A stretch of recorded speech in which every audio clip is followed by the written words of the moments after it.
কাজ করব, কিন্তু দেখা যাবে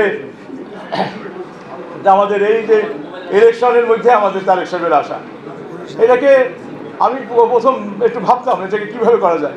তা আমি ভাবছি যে কথাগুলো, আমাদের সময় কম, তারেক সাহেব বরিশাল আসবে, আমরা বা প্রধানমন্ত্রী এর আগে খালেদা জিয়া আসছেন, বরিশালে বারবার আসছেন, আমরা লিফলেট দিচ্ছি, পোস্টার দিচ্ছি, এটা দিচ্ছি, ভোট এবং তারেক সাহেব আসা এইটাকে সমন্বয় করে ফেলতে হবে।